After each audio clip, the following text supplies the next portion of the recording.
Hundreds of thousands traveled to the city of brotherly love this weekend for the historic papal visit, and the LTV News crew was part of the festivities. Hello, I'm Corey Meredith. And I'm Steve Graham. LaSalle's new business building will be open and ready this spring, but with improvement also comes change. We'll have all this and more coming up on LTV News, where the action never stops.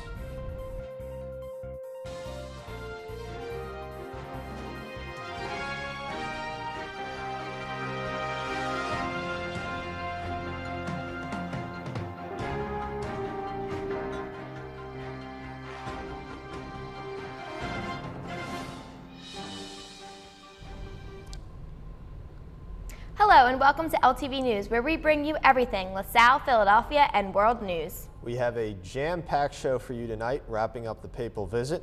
And later I sit down with LaSalle student Gavin Lichtenstein to discuss his back-to-school $10 challenge. But first, let's see what's happening around LaSalle. The new business building will be ready to go by the spring of 2016. Because of this, LaSalle will have a minor schedule change. Starting this spring, all Monday, Wednesday, Friday classes will start at 8:30 instead of 8 and end at 4:45 instead of 3:50. All Monday, Wednesday classes will be from 1:55 to 3:10 and 3:25 to 4:45. Any day one blocks this afternoon will be from 1:55 to 4:40. This new schedule will allow 15 minutes between classes, allowing students to travel from one point on campus to another and having enough time to reach their destination. There have been no changes to the Tuesday-Thursday class schedule time. LaSalle President Dr. Colleen Hainich held a campus-wide town hall meeting on September 17th in an effort to clear the air with her student body. The newly appointed president opened the event with her own remarks, stating she wished to rebrand LaSalle's image in favor of one more expressive and outgoing.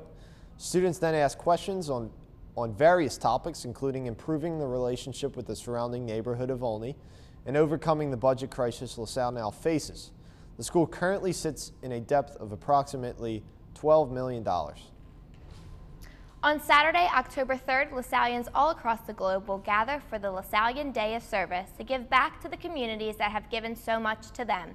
Students at LaSalle will travel to 25 different communities in Philadelphia area in order to do their part as a citizen and a student of the university. Led by President Colleen Hainich, this year's Day of Service is going to be a successful one, so get out there and show your support for our beautiful city of Philadelphia and show its citizens what being a LaSallian is all about. On September 27th, LaSalle students, staff, alum, and individuals from other Christian Brothers schools took a 5-mile pilgrimage to the Pope in Center City. In their route down Broad Street, stops were made at historic locations, such as Our Lady of Hope, impactful murals around Philadelphia, and even sharing a prayer at the New Vision Church. The last stop on their pilgrimage on the Parkway was the Art Museum, where students were encouraged to stay and listen to the Papal Mass. What a great and once-in-a-lifetime experience. The International Mayors Forum took place at LaSalle on September 23rd, and the LTV News team had the opportunity to attend. Check it out. LaSalle University had the honor to host the first ever International Mayors Forum for the World Meeting of Families 2015.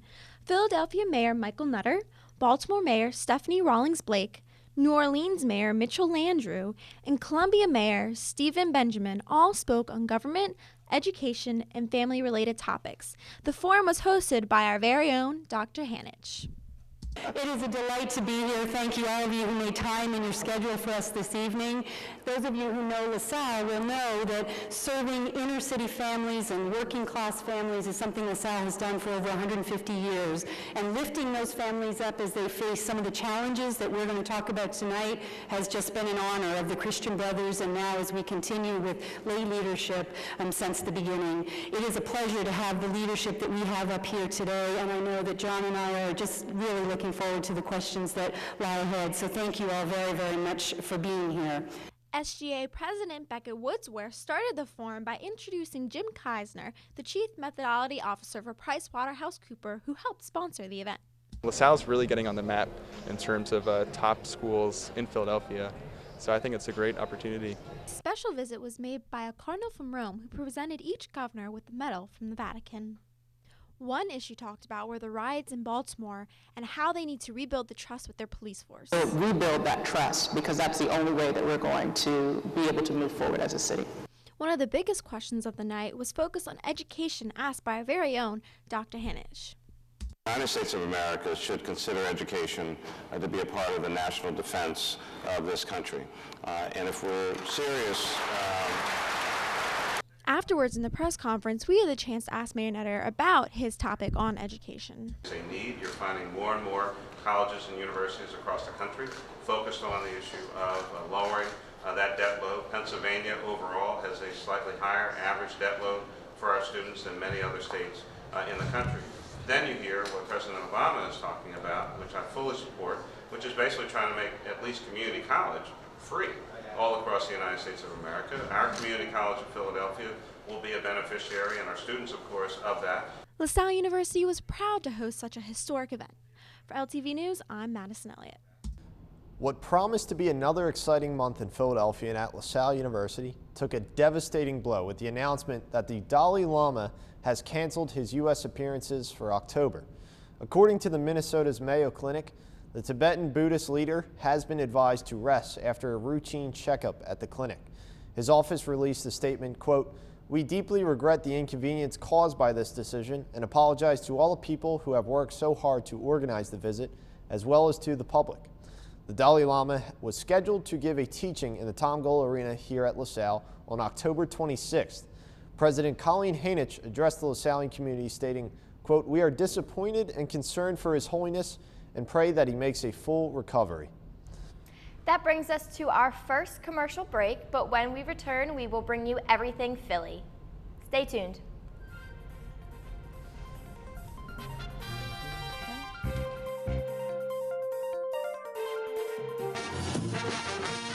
Jump into the fun at the 4th annual Explore Your Health Community Health Fair. On Saturday, October 10th, from 10 to 3 p.m., the shops at LaSalle will be hosting an array of events, including face painting, informational tables about nutritional tips and health screenings, massages, a 50-50 raffle, and live student performances.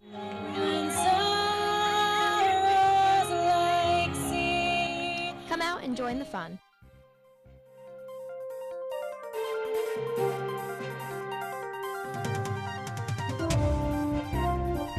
Welcome back. There is one phrase that can sum up Philadelphia's news: Papal Weekend. So let's jump right to it. Madison, Steve, and I ventured down to Ark Street to attend a keynote session leading up to the Pope's arrival. Take a look. Thousands have gathered here in Center City at the Pennsylvania Convention Center, where they are listening and learning to archbishops and cardinals from all over the world.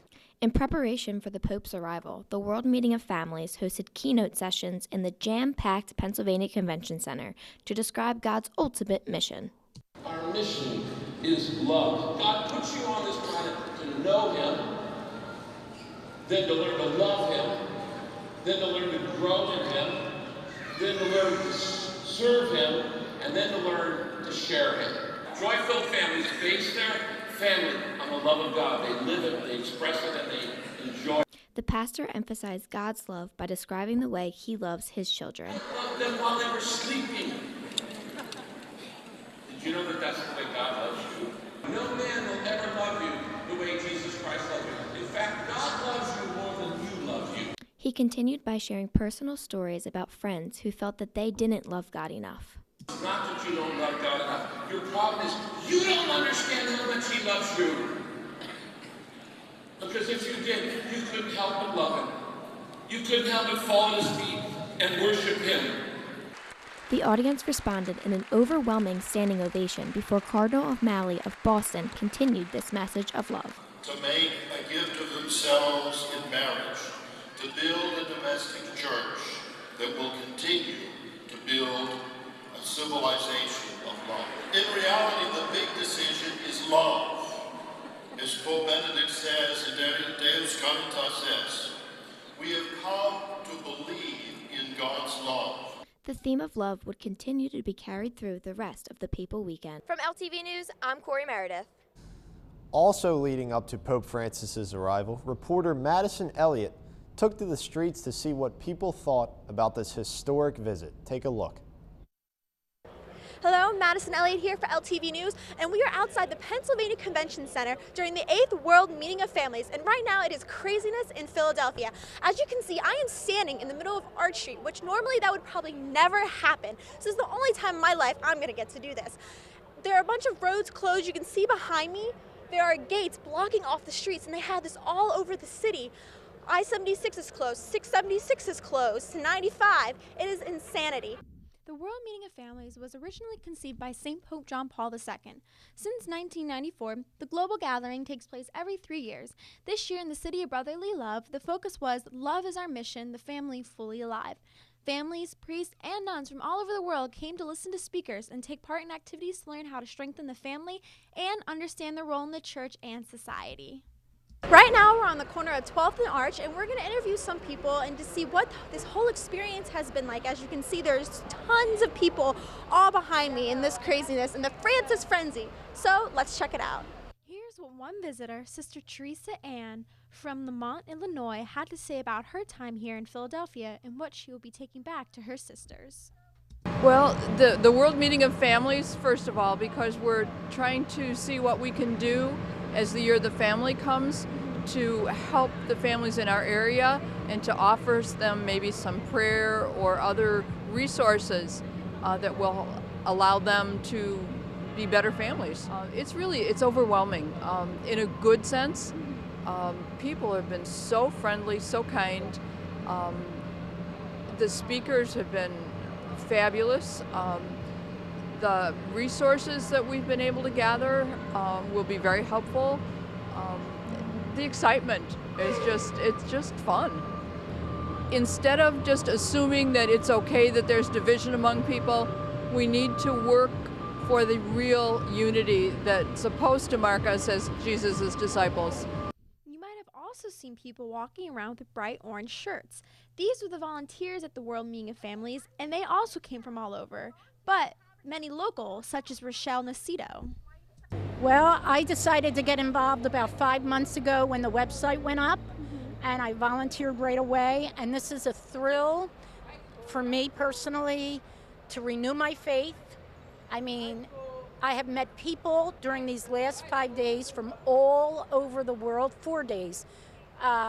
Zimbabwe, Zaire, Argentina, Brazil, the Philippines. I can't tell you how many people I've met from across the world who are just the kindest and gentlest people, and it renews my faith in humanity, like in the people, that we are all good people, and it's a wonderful experience. Not only were there volunteers and families from all over, but also street vendors. Along Arch Street, there were a number of unique stands selling things from Pope dolls, buttons, and even Christian dubstep. So what we did is we took the modern rhythms, the modern genres of trance, dubstep, chill, progressive house, EDM, and we took those rhythms and we infused them with lyrics from the scriptures, from our faith. We have St. Francis Prayer, Our Father, Our Lady, so that you have a music that inspires you. You want to go run, dance, go to the gym, but it also fills your spirit in a way that will bring you closer to God instead of something that maybe fills your mind with things that you don't necessarily want to be thinking about. Wow, so this is really cool. So Catholic music dubstep, I've never heard of this before. So where did this idea come from? Yeah. So it's sort of just like, my brother's a DJ. Okay. And we do a lot of humanitarian work in South America. The vocals are priests and nuns. And he helped put the project together. So you know how electronic music is. It's you mix loops, sounds, get everything together. And it's like something we want to just share with the community. Give people something that says, hey, this is beautiful, and it's gonna fill your mind and your heart with where you want it to be. Well, there you have it. That's what it's like right now here at the Pennsylvania Convention Center. People are having a blast, they're loving it. It seems to be a very successful 8th World Meeting of Families, and we're very proud that it's hosted in our city of brotherly love, Philadelphia. For LTV News, I'm Madison Elliott.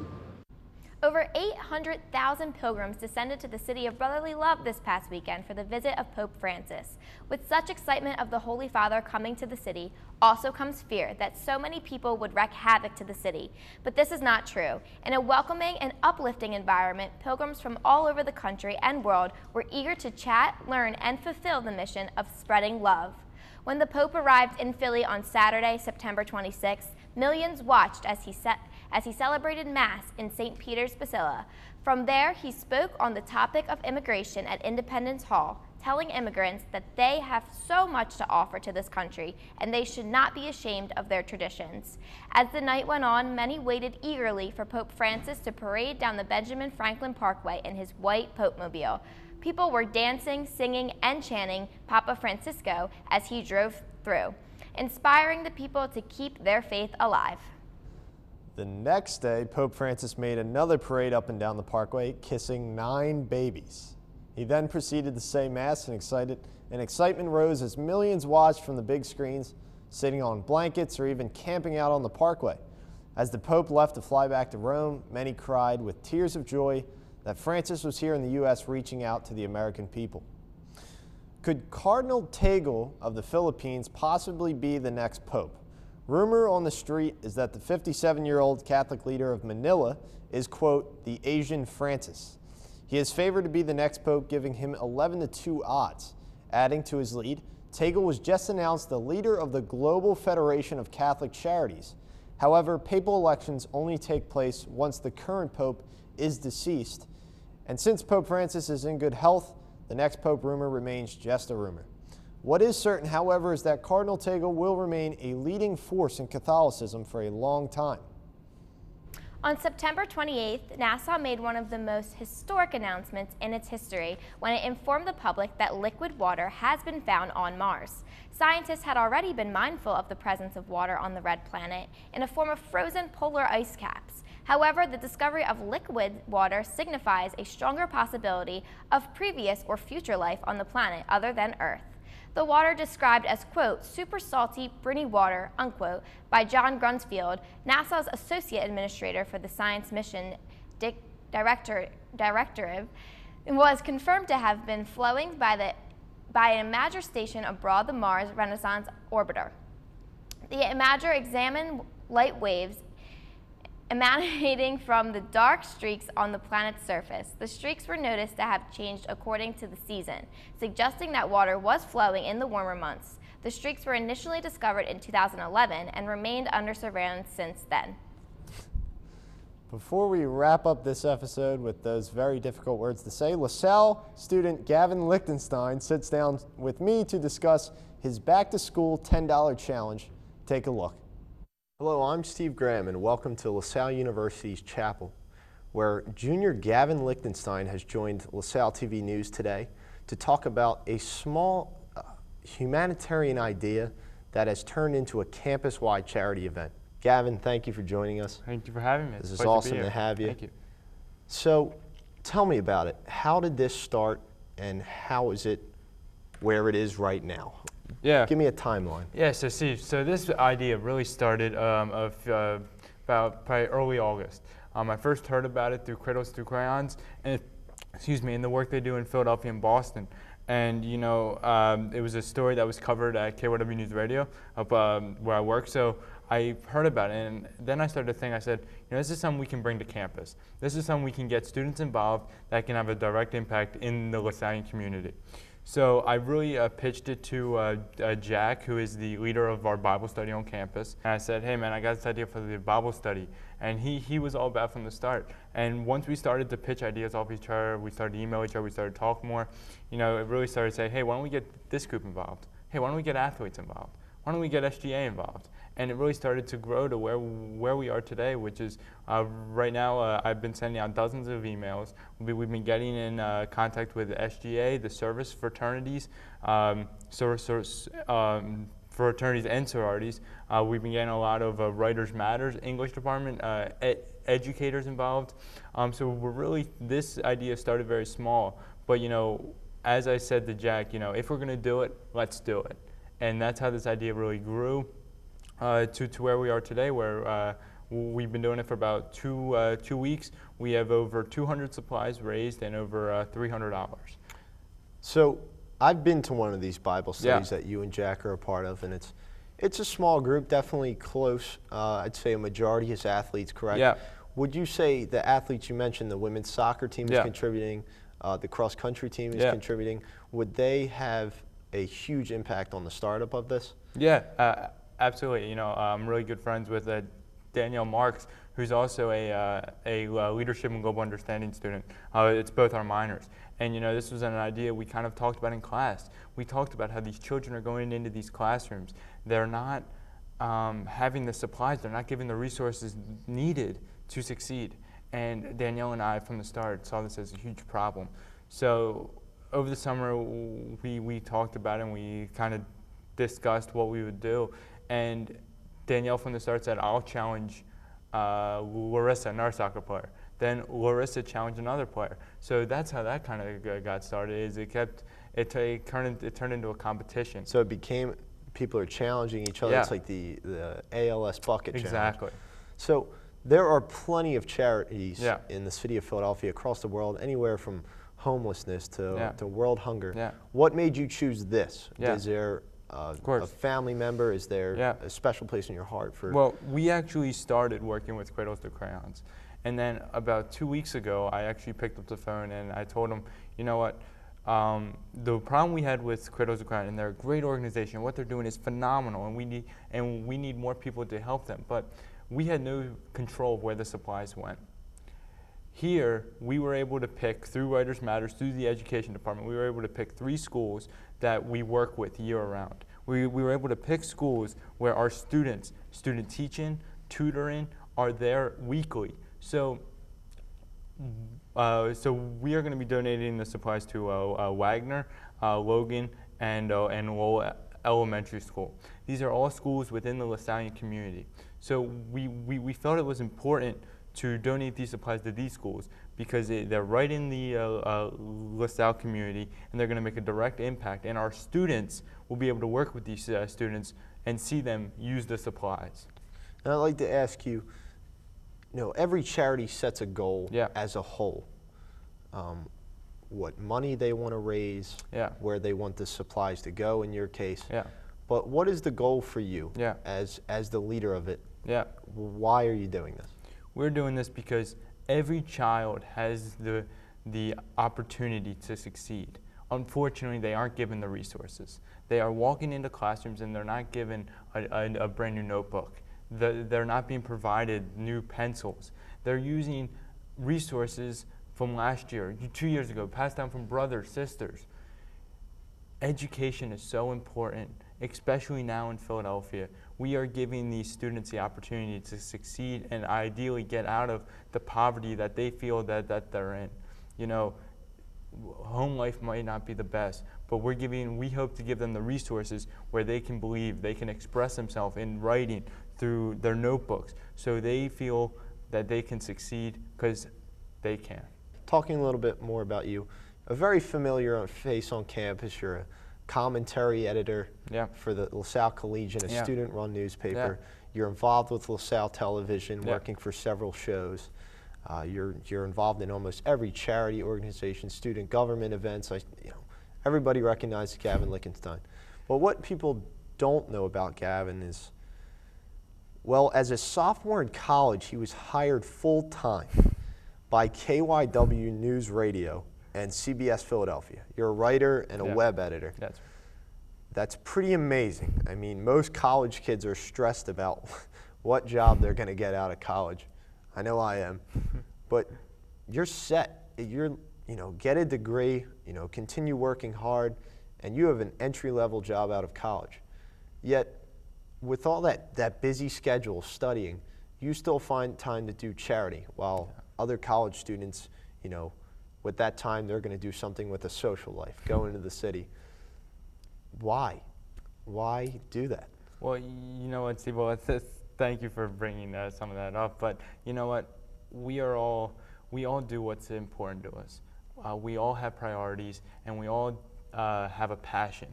You know what, I'm an Eagle Scout. You know what, I've worked with these projects before. My mother was a teacher. My mom has, many times you hear that these teachers have to use their own resources. They have to use their own money for these supplies. My mother was one of them. My mother had to use her own pay because the budget wasn't big enough. So I saw these teachers having to give students the tools necessary to succeed. So you know what, it is an honor. This project is absolutely a team effort, and it is an absolute honor to bring it to campus and work with the students on campus, because without the students donating, it would just be me spamming people with emails. It is the students on campus that are donating, that are getting involved, that are challenging, that are excited about it, that is making this a success and truly making a difference. There you have it, a challenge, $10, get notebooks, you can get pencils, crayons, whatever will help for these students. Gavin, thank you for joining us. Absolute I wish pleasure, you the Steve. best of luck Thank you, to Steve. your organization, Thank you. to the future of it, Yeah. and we're going to send it back to the studio. Thanks, Gavin, and we have one final story for you as we take you to Capitol Hill. House Speaker John Boehner of Ohio announced last week he will resign as Speaker of the House at the end of next month. This comes just one day after meeting Pope Francis in the nation's capital. Speaker Boehner announced he will resign from Congress. Quote, "My first job as Speaker is to protect the institution. It had become clear to me that this prolonged leadership turmoil would do irreparable harm to the institution," end quote. So who's next? After Boehner announced on Friday, House Majority Leader Kevin McCarthy announced his bid for the position. Quote, "I'm willing to fight, but I want to fight to win," end quote.